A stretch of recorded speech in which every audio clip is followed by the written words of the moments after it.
No, sí. No. No.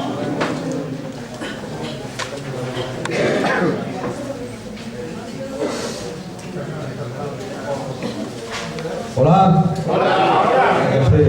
Sí. Bueno.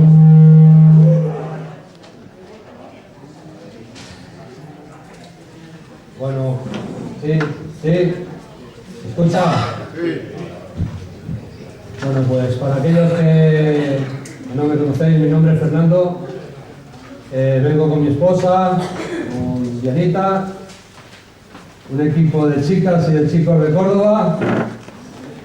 Contentos de poder estar aquí con vosotros. Y bueno, como se nos decía esta mañana, un poco como reanimándonos, ¿no? Intentando coger cosas para nuestra vida que nos puedan servir para hoy mismo, para un futuro. Y qué poder compartir. Es una hora un poco extraña, todos lo sabemos. Y no quería tampoco extenderme mucho. Yo últimamente estoy haciendo algún programa de radio y en la radio me falta tiempo. Y aquí estoy diciendo, a ver cómo puedo recortar el tiempo para no ser muy pesado. Creo que el hecho de estar aquí, ya esta mañana nos lo decían, es un motivo de responsabilidad. No es algo que sea fácil. Y el hecho de estar aquí no es para, ¿cómo deciros?, para tratar de demostrar todo lo que yo sé, todo el conocimiento que yo tengo acerca de la palabra de Dios, acerca de la Biblia. No se trata de eso. No sé si os ha parecido alguna vez que habéis visto a alguien que ha salido al púlpito y lo que ha querido demostrar todo lo que sabe. Sin embargo, el apóstol Pablo, cuando se dirigió a los romanos, no fue una iglesia que él fundó, porque él se dirigió a gente que ya estaba allí. Él tenía muy claro cuál era el objetivo en su vida. Y era tratar de confirmar los corazones de las personas para que la fe que estas personas tuvieran, la confianza que estaban depositando en Cristo, fuera real. Porque no sé si os parece, o bueno, a mí me pasa, que hay mucha gente que viene y que está con nosotros y que vive como, ¿cómo decirte?, vive algo virtual. No es espiritual, no es carnal, es algo virtual que parece que sí es, pero no lo es. Y no es fe. Entonces, Pablo tenía muy claro cuál era el propósito por el cual él se dirigía a las iglesias. Cuál era el motivo por el cual, cuando tenía la oportunidad de compartir el Evangelio, él quería que la gente estuviera el motivo. ¿No? Vamos a leerlo en Romanos, en el capítulo 1, versículo... Bueno, os digo una cosa, a mí esto no me hace falta, sí. Vamos a ver.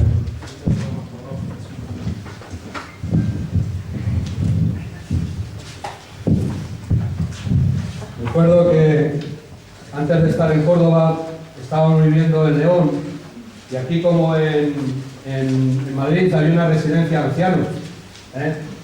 Y los ancianos, sabéis que tienen muchas carencias. ¿Y una de ellas cuál es? Que oyen poco.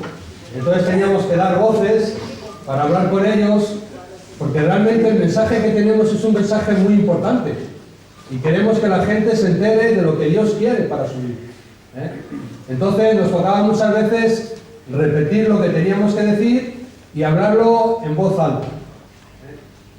Ahora, yo de la experiencia que tuve en León, en la residencia, saqué dos cosas muy bonitas.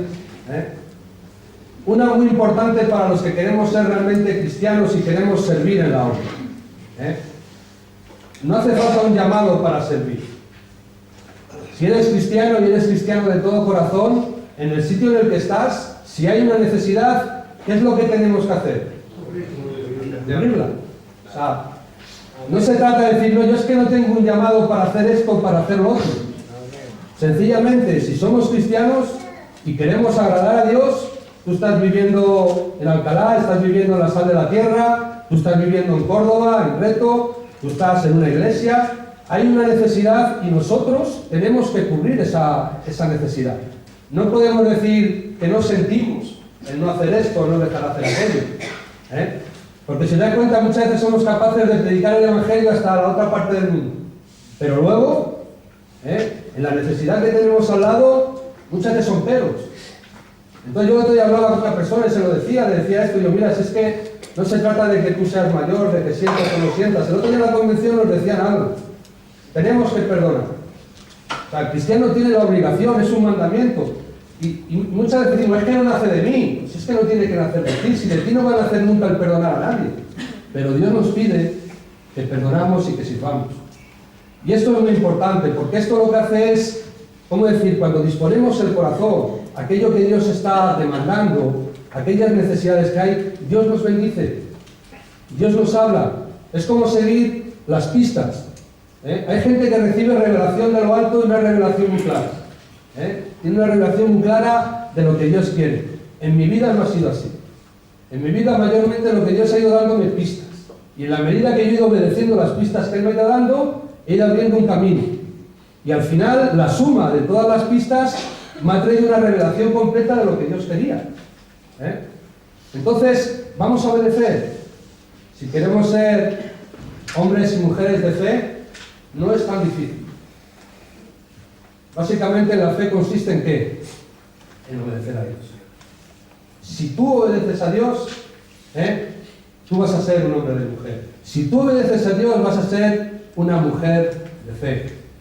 Otra cosa que aprendí trabajando con la gente mayor, y que Dios me habló a mí personalmente, trabajando con ellos y viéndoles que, ¿cómo deciros?, que estaban, muchos de ellos con su mirada puesta en el limbo, como se suele decir, con un vacío.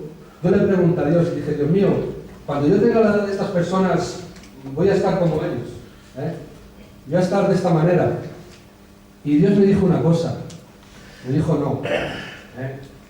Yo no sé si voy a llegar a una esa edad, pero estoy convencido de que no voy a llegar al final de mis vidas, de mi vida, con un vacío en mi corazón.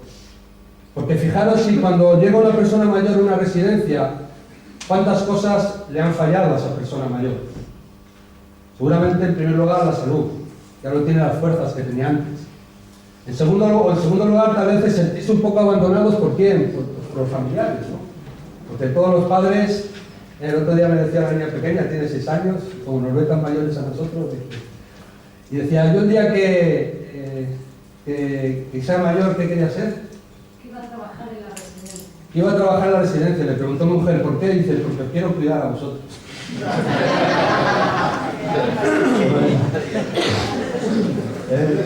Bueno, vamos a ver si es verdad. Pero, ¿sabéis cuál es el mayor déficit que tienen las personas que llegan al final de sus días y les han fallado tantas cosas? Que no tienen una esperanza viva. Ese es el mayor déficit, porque puede llegar una persona al final de sus vidas. Y a mí Dios me dijo, no. Tú tienes una promesa. Por medio de esa promesa vas a poder vivir una vida dedicada a servir, dedicada a estar en la obra de Dios. Y esa misma promesa te va a mantener hasta el final de tus días en ese entorno, en ese ambiente favorable. Y cuando llegue ese momento va a haber una esperanza viva. Que a día de hoy ya es real. Porque Cristo ha muerto en la cruz, ¿verdad? Cristo ya ha hecho un trabajo que tenía que hacer. ¿Y cómo se plasma en nuestras vidas la realidad de vida eterna que ya es real para nosotros, que Dios ha hecho real? Yo creo que es la esperanza que tenemos. A día de hoy, sustanciar lo que es la vida eterna, porque Jesús te decía, el que cree en mí tendrá... Tiene vida eterna. Hay una realidad ahora, y esa realidad se plasma en que tenemos una esperanza viva. Y la esperanza que tenemos en Cristo, que es una esperanza viva, ¿cómo nos mantiene? Vivos, pero ¿cómo nos mantiene? Como el ancla que... O sea, no es algo abstracto, que un día me voy al cielo y ya está. No se trata de eso. Se trata de una realidad a tiempo real, en el presente. Evidentemente que por medio de las promesas que Dios nos ha dado. Entonces, yo te animo a que en esta tarde, si tú no tienes una esperanza viva, si tú quieres servir a Dios, que dispongas tu corazón. Porque como os han dicho en estos días que llevamos de convención, entre ayer y hoy, en Cristo lo podemos encontrar todo. En Él se encuentran todo como dice, la sabiduría y el conocimiento de Dios. Todas las riquezas y la sabiduría del conocimiento de Dios. No tenemos que ir a otra fuente. Cristo es más que suficiente. Es mucho más abundante de lo que pedimos y de lo que creemos. Mucho más. Y yo doy testimonio con el paso del tiempo de que esto es real. Doy testimonio de ello. Y aquí el apóstol Pablo se dirige a la iglesia de Roma. Y fijaros de qué manera él se presenta. ¿Cuál es el propósito con el cual se dirige a esta iglesia?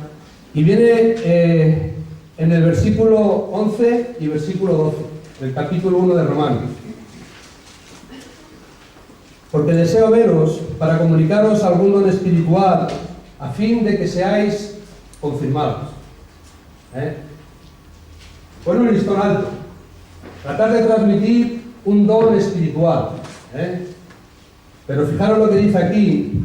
Pero esto es para ser mutuamente confortados por la fe que nos es común a vosotros y a mí. El versículo 12, yo me siento así. Este versículo en estos días se está haciendo real. La fe que ustedes tienen es la misma fe que nosotros tenemos, y yo me he sentido muy confortado estando ahí sentado y viendo a gente que piensa como yo, que tiene los mismos deseos que yo en su corazón. Y ahora queda la parte un poco más complicada, tratar de transmitir un don espiritual. Y esperemos que Dios nos ayude. Vamos a orar un poquillo, ¿os parece? Pues Señor, te damos gracias por poder estar aquí en esta tarde, Padre Santo. Que tú puedas, Señor, traer iluminación a nuestros corazones, Señor. Que tú puedas traer, pues Señor, conforme a la necesidad de cada persona que aquí, la palabra adecuada para que podamos salir entendidos de cuál es tu voluntad para nuestras vidas, Señor. Gracias por tu palabra, que es viva, que es eficaz, Señor. Gracias por la oportunidad que tenemos de estar aquí, de escuchar tu palabra, de anunciar tu palabra, Dios. Pon un espíritu correcto en medio de nosotros, Señor. Y que podamos escuchar tu voz, Señor, y obedecerla. Te lo pido en el nombre de Cristo Jesús. Amén, Jesús. Bueno, este era el propósito del apóstol Pablo. Pero yo veía de la forma en que el apóstol Pablo no solamente se presenta en la iglesia en Roma, veía que él, ¿cómo decir? Cada vez que hacía una presentación o se dirigió a una iglesia, él no mostraba, autosuficiencia. Él no iba sobrado, ¿no? ¿Cómo decir? No mostraba todo aquello que sabía. Es más, cuando tú te paras a analizar la vida de Pablo, él rehuía mucho de que le vincularan a un tipo de predicador que era una persona elocuente. Y si vamos a 1 Corintios, capítulo 1, perdón, 1 Corintios, capítulo 2, vemos de la manera en que el apóstol Pablo se dirige a esta iglesia, la manera en que el apóstol Pablo se siente cuando tiene que estar delante de esta iglesia. Y de aquí sacaban yo cosas muy guapas para mi propia vida, y espero que también puedan ser para la vida de ustedes. Así que, hermanos, cuando fui a vosotros para anunciaros el testimonio de Dios, dice, no fui con excelencia de palabra o con sabiduría, pues me propuse no saber entre vosotros cosa alguna, sino a Jesucristo y a este crucificado. Y estuve entre vosotros con debilidad, mucho temor y temblor. 3 cosas. Debilidad, temor y temblor. Bueno, yo creo que si alguien de este mundo escuchara de la forma en que Pablo se presenta, no sería, digamos, la forma más atrayente. Porque la gente de este mundo, cuando se presenta delante de alguien, ¿qué es lo que trata de demostrar? Todo lo que sabe, todo lo que puede, todo lo que tiene, todo lo que es. Y aquí Pablo nos dice que se presenta con debilidad, se presenta con temor y con temblor, ¿no? Parece que es el carácter de alguien que es apocado. Da un poco esta sensación, ¿no? Pero cuando tú empiezas a investigar en estas palabras y lo que estas palabras te enseñan en la propia palabra de Dios, te das cuenta que es todo lo contrario. Lo que él no quería era, como dice más adelante, que la fe de estas personas, como muchos de nosotros que tenemos la responsabilidad de compartir el Evangelio, es que la fe esté depositada o esté basada en sabiduría de hombres. Él estaba dando lugar a que el poder de Dios se manifestase y la gente tuviera una base, como él dice en Romanos, estuvieran confirmados, tuvieran la certeza y la convicción de que lo que están recibiendo viene de lo alto y que no es cosa de hombres. Y claro, la palabra de Dios es la revelación de Dios. Nadie puede tener ya algo que sea relevado aparte de la palabra de Dios. Bueno, hay gente que dice que puede hablar el Espíritu Santo, es cierto. Yo creo también que el Espíritu Santo puede hablar. Pero lo que nosotros necesitamos muchas veces es que esta revelación, que ya está en su palabra, sea iluminada en nuestros corazones. Que nosotros podamos llegar a entenderla y a comprenderla, lo que quiere decir. Entonces, cuando Pablo habla en 2 de Corintios, capítulo, me parece que es 2 de Corintios,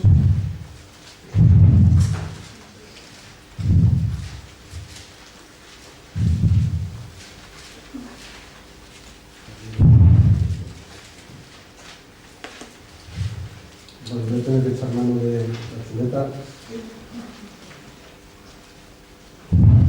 12, 9 y 10. Dice que se presenta con debilidad. Bueno, aquí a Pablo se le reveló una cosa que si no fuera por revelación sería imposible que nosotros pudiéramos entenderlo. Nosotros llegamos, lo leemos, lo hacemos nuestro porque sabemos que es real, pero sería imposible si no hubiese sido revelado por Dios a la vida de Pablo que esto pudiéramos llegar a comprenderlo, porque humanamente no se entiende, ¿no? Y él dice, le he dicho y me ha dicho, bástate mi gracia, porque mi poder se perfecciona en la debilidad. Por lo tanto, de buena gana me gloriaré más bien en mis debilidades, para que repose sobre mí el poder de Cristo. Por lo cual, por amor de Cristo, me gozo en la debilidad, en las afrentas, en la necesidad, en las persecuciones, en las angustias, porque cuanto más débil soy, entonces ¿qué? Soy más fuerte. Claro, nosotros lo leemos y decimos, qué versículos más guapos. Pero esto es una revelación tremenda, porque tú nunca vas a poder llegar a la conclusión de que cuanto más débil eres más fuerte, si no estuviera escrito en su palabra. Porque normalmente lo que nosotros buscamos, lo que el hombre busca, ¿qué es? Ser fuerte. No quiere mostrar su debilidad. Ahora, es una debilidad entendida, ¿verdad? La debilidad que tenemos en la vida cristiana, ¿qué hace? ¿Nos lleva a dónde? Nos lleva a depender de Dios. ¿Cuál es la debilidad que para ti puede ser un problema a día de hoy? Párate a pensar. Cualquiera que sea tu debilidad. Si tú entiendes que esa debilidad te lleva a tener una dependencia de Dios y tú la pones delante de Dios, lo que aquí dice, ¿sabes qué es? Que se va a manifestar lo que es su poder. Esto es así. Esta mañana nos decían que vamos a pasar por pruebas, que vamos a pasar por tribulaciones, que tenemos que tener gozo en esas pruebas, en esas tribulaciones. ¿Pero por qué? Hemos sido creados siendo dependientes de Dios. Es que no hay otra. Dios nos creó con una dependencia de Él. Somos criaturas que Dios nos ha creado con una dependencia. Claro, el hombre, en su desobediencia y en su rebeldía, quiere vivir aparte de Dios. Pero eso no significa que no sea dependiente. El hombre necesita saciar su alma. Si no la sacia con el Dios verdadero, ¿con qué la va a saciar? por dioses falsos. ¿Por qué? Porque el hombre necesita saciar su alma. Esto funciona así. ¿Cuánta gente ha estado con nosotros, que viene, que vive, que se motiva, que se pone a funcionar, está bien por un tiempo, luego toma una decisión equivocada, y sí, muchas veces va con el rebufo de haber estado aquí, ¿no? Y tira, ¿no?, con esa inercia, pero cuando se acaba esa inercia, si tú no tienes a Cristo en tu vida como tu Señor y tu Salvador, tú vas a tener que llenar tu alma con lo que este mundo te da. Es así. Funciona de esta manera. ¿Por qué? Porque cuando Dios nos creó con una dependencia. Y aquí se nos dice que la debilidad en la vida cristiana lo que nos hace es depender de Dios. ¿Para qué? Para que el poder de Dios se muestre en nosotros. Cuanto más débil soy, como dice Pablo, más fuerte soy. ¿Por qué? Porque el poder de Dios se manifiesta en nuestras vidas. Entonces, cuando leemos a Pablo que dice, yo me presenté delante de vosotros con debilidad, ¿qué estaba dando paso Pablo de esa debilidad? Esa es la lectura que los cristianos nosotros podemos llegar a sacar. Otra de las cosas que dice es, con mucho temor. ¿Y cuál es el principio que obra para la sabiduría? El temor de Dios. Yo tengo otra traducción paralela a lo que Pablo dice cuando yo investigo acerca de la forma en que Pablo se presenta. Él no quería presentarse como alguien que mostrara su sabiduría. Él quería dar lugar al poder de Dios, a la sabiduría de Dios. Me presento delante de vosotros con temor. Tengo temor, pero tengo un temor de Dios que me hace ser sabio. Y que intenta que las personas que me escuchan puedan reafirmar su fe, puedan tener una claridad acerca de lo que están viviendo, viene de lo alto, que no es cosa de hombres, que Dios nos lo ha concedido. Amén. Y luego cuando hablaba del temor, del temblor, yo pensaba, cuando Pablo decía el temblor, yo sentía un poco ahí, un poco de, no sé si os pasa unas veces aquí en el pecho, un poco de cuando vas a salir a compartir, es un síntoma bueno. A mí cuando no me ocurren esas cosas, me recuerda una experiencia que cuando estuve aquí en Madrid, cuando estábamos en los grupos, nos invitaron a un programa de la televisión que se llamaba Rifirrafe, no sé si os acordáis. Bueno, pues fue un programa de televisión que la primera vez que nos invitaron, tuvimos la oportunidad de testificar de Cristo, y la verdad que lo hicimos con poder. La segunda vez, porque sí dimos un poco de ambiente al tema, hablando de Cristo, hablando de la diferencia, hablaba de temas del amor en los tiempos del SIDA y cosas de estas, ¿no? La segunda vez que nos invitaron, ¿sabes qué me pasó? Que fui en un exceso de confianza en mí mismo. No prestando atención a dónde iba, porque ya como lo había hecho antes, como ya tenía la experiencia, pues ya fui un poco en esa autoconfianza en mí mismo. Y cuando salimos al plató y me preguntaron, no sabía ni responder. ¿Vieron una? Y Dios nos lo. No puedo tener un exceso de confianza en mí mismo. Y yo cuando leía aquí a Pablo que él venía con temblor, pensaba en la responsabilidad que tenemos aquellos que tenemos que compartir su palabra, sabiendo que el mensaje de salvación puede determinar el destino final de la vida de las personas. Que a través de lo que nosotros podamos compartir, los oyentes pueden llegar a tomar decisiones que van a tener con ver esto, cuál es el destino final. Y Pablo decía que frente a eso, él tenía temor. Y a mí cuando tengo esa sensación de decir, ya no tengo por controlado, yo salí ahí, no sabía muy bien lo que iba a compartir, porque muchas veces tienes cosas en tu corazón, estás bebiendo, no sabía muy bien qué compartir, pero sí sentía ese temor y me sentía bien, con esa sensación aquí un poco en el pecho, ¿no? Pablo decía con temblor, sé que la responsabilidad que tengo de lo que tengo que compartir puede afectar a la vida de las personas. Puede hacer que personas tomen decisiones y que cambie el rumbo, el destino final de sus almas. y aquellas otras que ya están confirmados, que como nos decían esta mañana, sean, ¿cómo era la palabra de Jeremías? ¿Eh? Y mi ánimo es este, que lo que podemos estar escuchando en estos días, ¿verdad? Que de alguna forma el Espíritu Santo traiga la convicción a nuestros corazones de que lo que estamos viviendo es una realidad. No está instalado en el ámbito de nuestra mente, no está instalado en el ámbito de las emociones. Porque si os dais cuenta de una cosa, ¿verdad? Vamos a Corintios, fíjate lo que dice aquí Pablo. Corintios capítulo 2, versículos 4 y 5. Sí, primera de Corintios. Dice, y ni mi palabra ni mi predicación fue con palabras persuasivas de humana sabiduría, sino con la demostración del Espíritu Santo y de poder, para que vuestra fe no esté fundada en la sabiduría de los hombres, sino en el poder de Dios. ¿Sabéis cuál es la diferencia entre un mensaje puramente humano y un mensaje que viene a través del Espíritu Santo? El mensaje humano puede persuadirte. Y lo decimos, dice en el 1, no fui con excelente de palabras o de sabiduría. Aquí más adelante también lo comenta. Yo te puedo persuadir acerca de lo que Dios quiere para tu vida. Pero el que va a traer convencimiento a tu vida, ¿sabes quién es? El Espíritu Santo.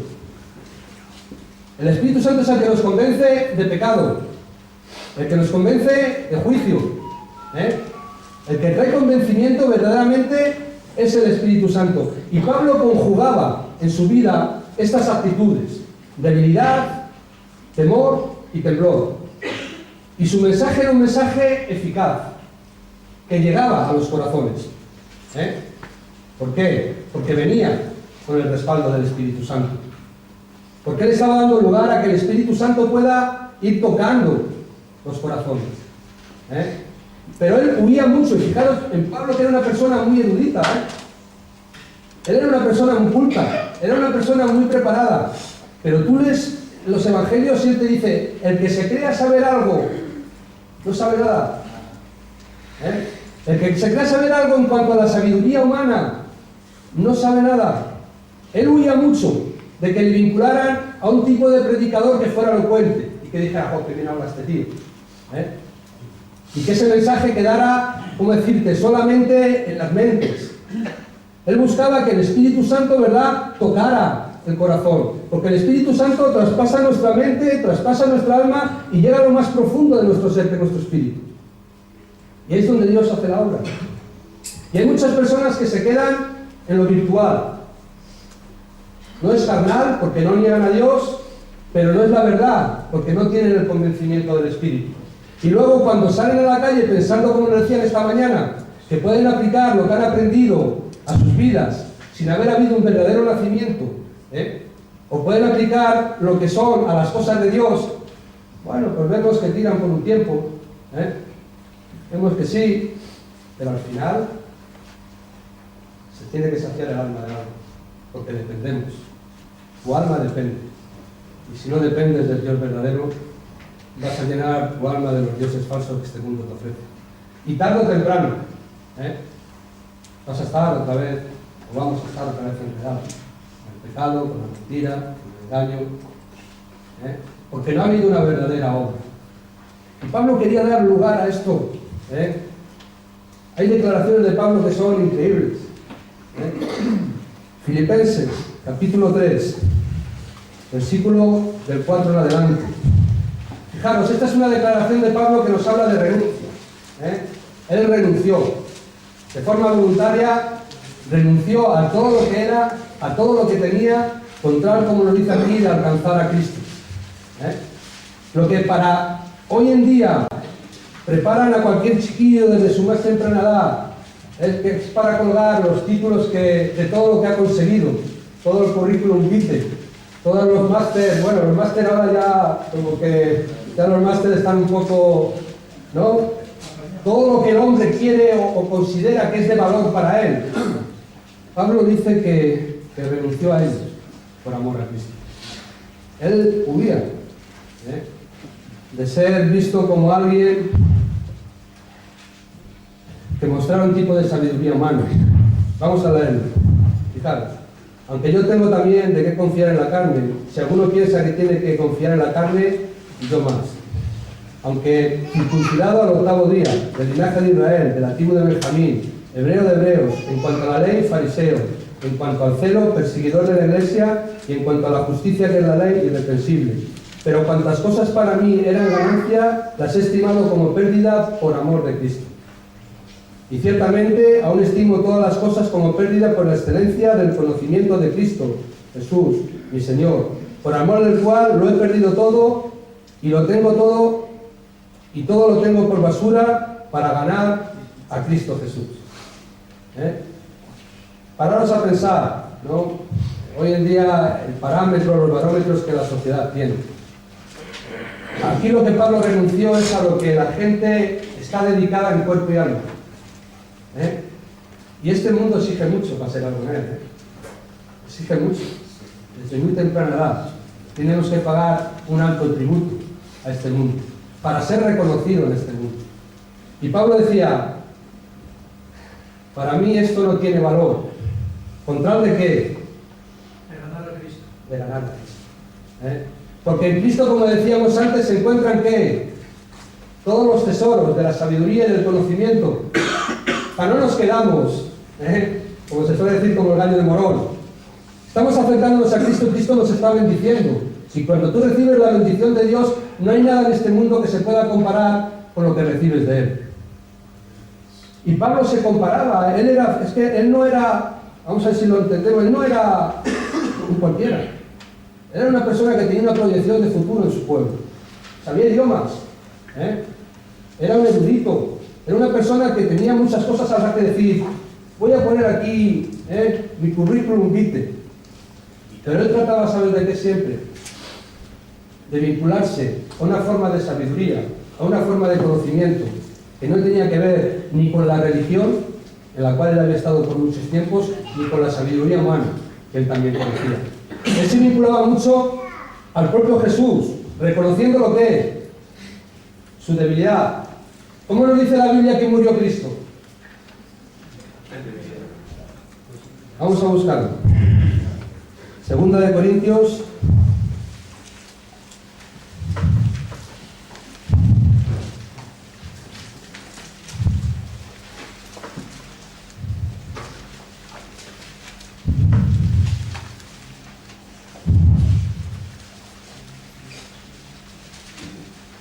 Trece, 4.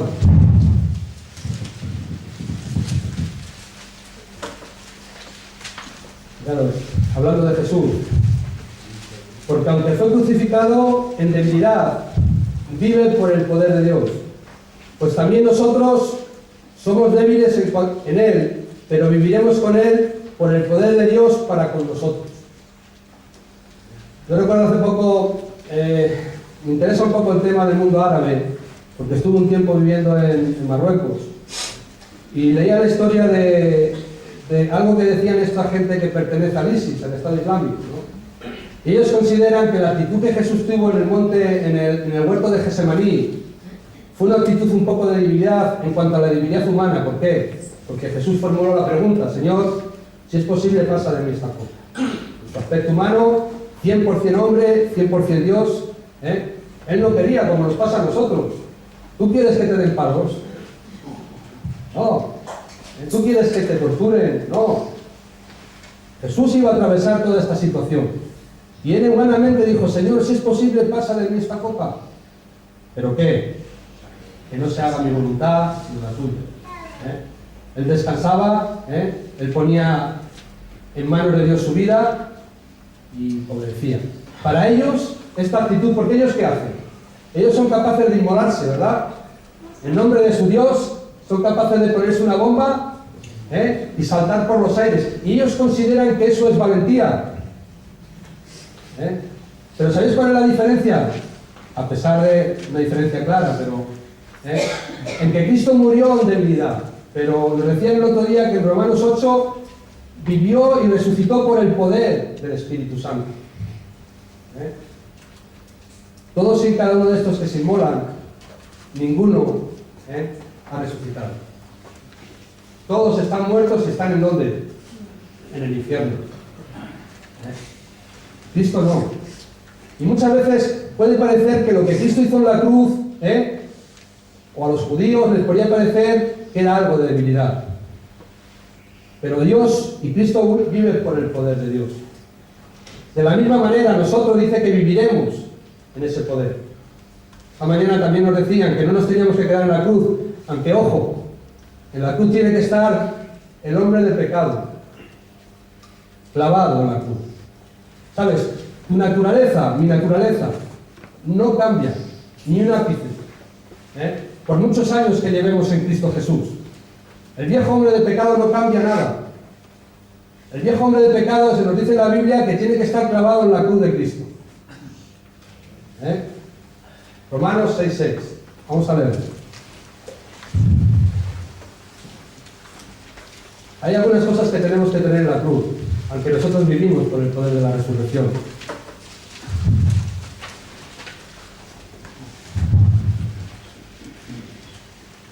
Sabiendo esto, que nuestro viejo hombre fue crucificado juntamente con él, para que el cuerpo del pecado sea destruido, a fin de que no sirvamos más al pecado.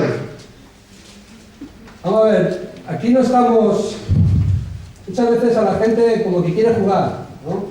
Como que quiere, bueno, y lo que yo soy, lo que yo era, lo que tal, lo voy a poder manejar no. O sea, el hombre de pecado no cambia, y Dios no está interesado en cambiar al hombre de pecado. Dios lo que ha hecho un juicio, y lo ha condenado a muerte. Esta es la realidad.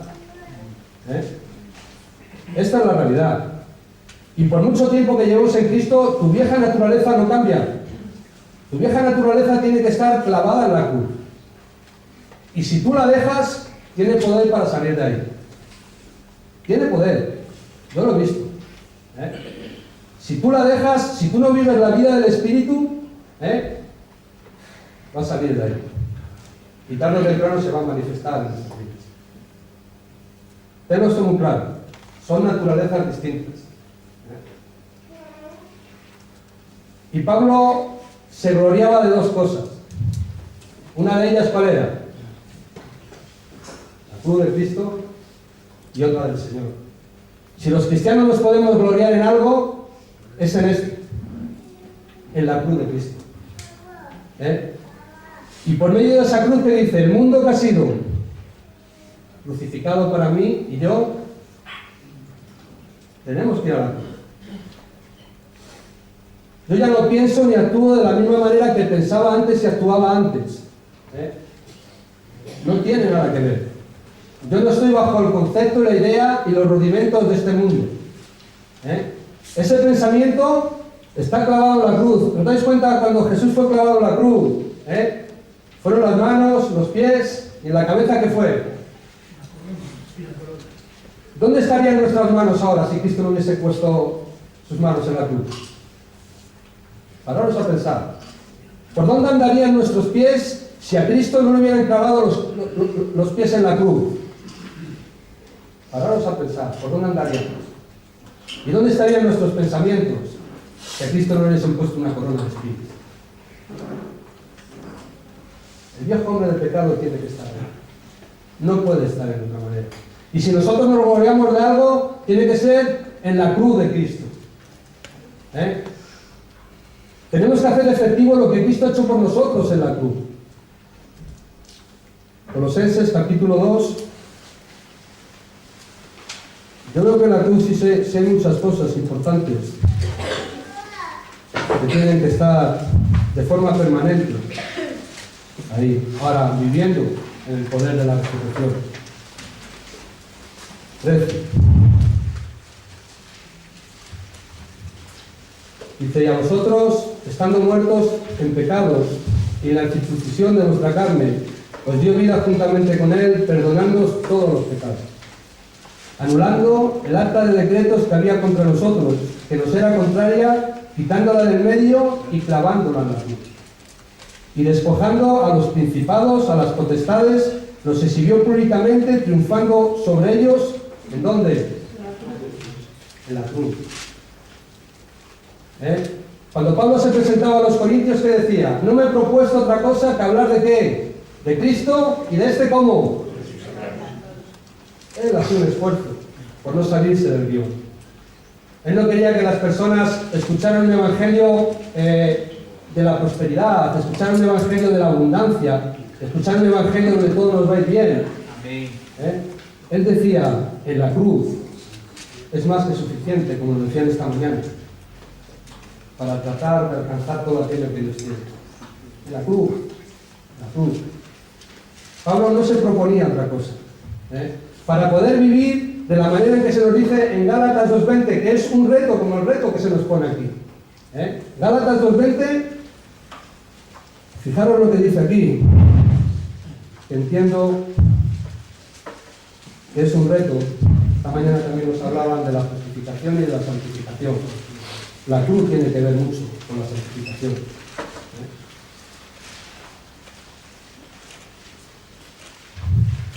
Con Cristo estoy juntamente crucificado y ya no vivo yo, mas vive Cristo en mí. Y lo que ahora vivo en la carne, lo vivo en la fe del Hijo de Dios, el cual me amó y se entregó a sí mismo por mí. Ya no vivo yo, mas Cristo vive en mí. Para mí esto es algo que tenemos que estar cumpliendo constantemente. No es algo que considere que hemos alcanzado. Es un reto que tiene que ver con la santificación en nuestra vida. Pero es un deseo que tenemos que tener los cristianos, de vivir de acuerdo a la palabra de Dios, de vivir de acuerdo a las Escrituras. Y Pablo se alejaba mucho de traer mensajes que fueran mensajes erróneos. ¿Sabéis? Y se vinculaba mucho al propio Jesús. Él se sentía débil, se sentía temeroso, se sentía con temblor. Y él decía, el que piense saber algo de esta manera y cree que sabe algo, ¿qué? No sabe nada. Y de Jesús, los fariseos, los escribas, los saduceos, los herodianos, se maravillaban. ¿Por qué? Porque decían, mira, en ninguna de las escuelas que nosotros representamos que tiene que ver con las doctrinas que hay en el pueblo judío, está estudiado. Y sin embargo, ¿qué tiene? Una sabiduría. ¿De dónde le tiene esta sabiduría? ¿No os ha pasado a vosotros eso? Yo creo que sí. Que muchas veces cuando nos hemos encontrado con gente, les hemos empezado a dar testimonio, la gente te dice, ¿dónde viene? Y si no te lo dice, le dejas a cuadro a la cara. Cuando tú sabes que está llegando, el mensaje está llegando ahí. Y hace tiempo tuve una experiencia, estaba yo en León trabajando en un rastro con las antigüedades. Y yo tenía un sitio donde veía, y se me acercó un paisano, y me dijo, ¿qué estás leyendo? Pues estoy leyendo la Biblia, soy cristiano. El paisano me dijo, mira, yo soy catedrático de la Universidad de Salamanca, soy teólogo, y tengo muchos libros. Qué bien, ¿no? Bueno, empezamos un poco a hablar en la conversación. Yo intenté poner la palabra de Dios como la revelación de Dios, como la sabiduría de Dios, como lo que el hombre puede conocer de Dios mismo y de lo que el hombre puede hacer en cuanto a su condición delante de Dios. El hombre me dijo, pero así, no lo perdáis, que cerrara la Biblia y que la Biblia no era necesaria para conocer a Dios. Y era catedrático, lo confirmé que se tiene catedrático. Él decía que no necesitaba la Biblia ni la palabra de Dios para llegar a ser catedrático de teología, de religión. No necesitaba la palabra. Que Dios es el que esta persona nos puede presentar. Un Dios mental, un Dios carnal, un Dios basado en la sabiduría de los hombres, pero no en la revelación de Dios. Y a mí esto me llamaba la atención porque, fijaros, hay un texto aquí en Juan, capítulo 7, cuando Jesús se presenta en la fiesta de los tabernáculos, delante de todo el pueblo de Israel. Aquí estaba todo el pueblo de Israel. Aquí estaban los judíos, estaban el pueblo llano y sencillo, pero también estaban los escribas, los fariseos, los herodianos, las autoridades, el Sanedrín. Y él dice, fijaros, versículo 13, 7:13. Y se maravillaban los judíos diciendo, ¿cómo sabe este de letras sin haber estudiado? ¿Por qué sabían estas personas que él no había estudiado?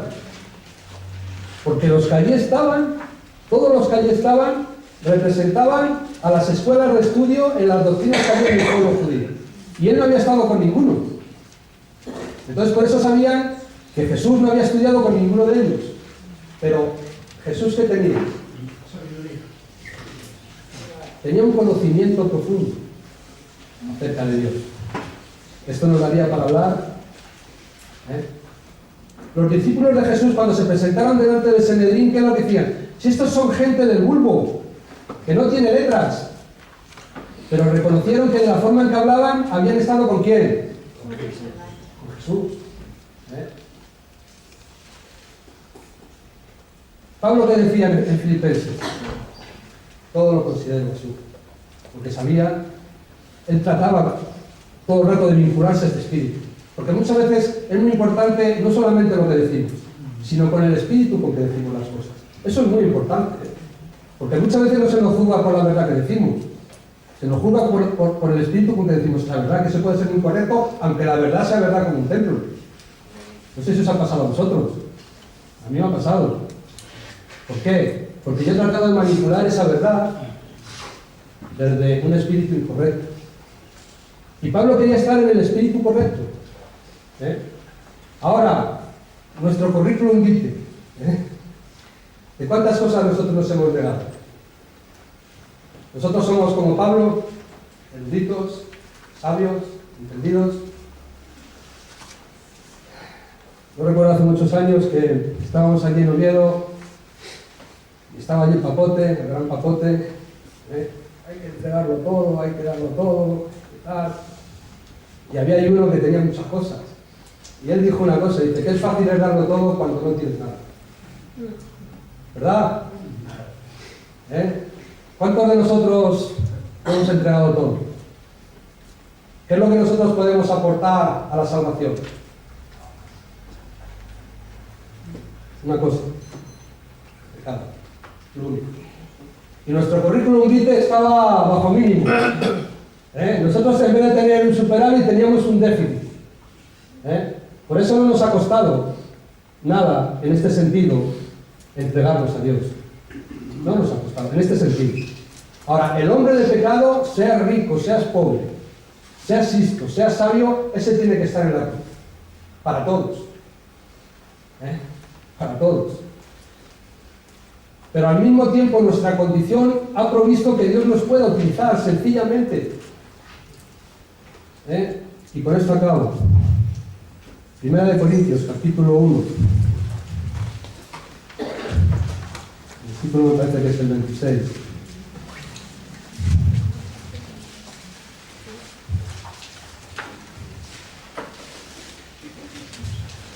Versículo 26. Pues mirad, hermanos, atended. Pues mirad, hermanos, vuestra vocación, que no sois muchos sabios según la carne, ni muchos poderosos, ni muchos nobles, sino que lo necio del mundo escogió Dios para avergonzar a los sabios, y lo débil del mundo escogió Dios para avergonzar a lo fuerte. Y lo vil del mundo y lo menospreciado escogió Dios, y lo que es para deshacer, y lo que no es para deshacer lo que es, a fin de que nadie se jacte en su presencia. Mas por él estáis vosotros en Cristo, el cual nos ha sido hecho por Dios. Fijaros todo lo que hemos adquirido, aunque no éramos nada. Sabiduría, justificación, redención y santificación y redención. Para como que está escrito, si en algo nos podemos gloriar, ¿en quién es? En Cristo. En Cristo. Y aquí nos dice el motivo por el cual tú y yo podemos llegar a ser escogidos por Dios.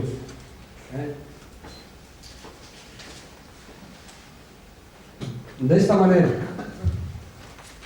A Pablo le decían que la palabra que tenía era una palabra menospreciable. Hay pasajes en la Biblia que dicen las cartas, su presencia corporal es débil, su palabra es despreciable. Él, ¿sabéis qué hacía? Él reconocía que era, ¿cómo se dice? ¿Rudo? No, otra palabra que hay. Una palabra que hay que habla como que es rudo, como que era... Sí, bueno, él no ponía florituras. Tosco. Tosco en su palabra. Él mismo reconocía que la palabra que tenía no iba acompañada de muchos adornos. Él iba directamente al grano. Una cosa me he propuesto, hablar de la cruz y hablar de Cristo. Este es mi propósito. ¿Para qué? Para que lo que tú puedas edificar, como nos decían esta mañana, sea algo que traiga la claridad a tu vida, de que lo que estás viviendo viene de lo alto. Mi ánimo en esta tarde es que seamos personas que tomen muy en cuenta lo que el Evangelio nos dice. Que tú tengas la claridad en tu vida de esto, ¿verdad? De que lo que estás creyendo, lo que estás confiando, que no sea basado en la sabiduría de los hombres, sino que el Espíritu Santo llega a lo más profundo de tu ser y que haga, ponga el sello de calidad y de autenticidad. Para que el día que tengas que vivir tu vida donde sea, sigas siendo cristiano de todo corazón. Que Dios os bendiga mucho.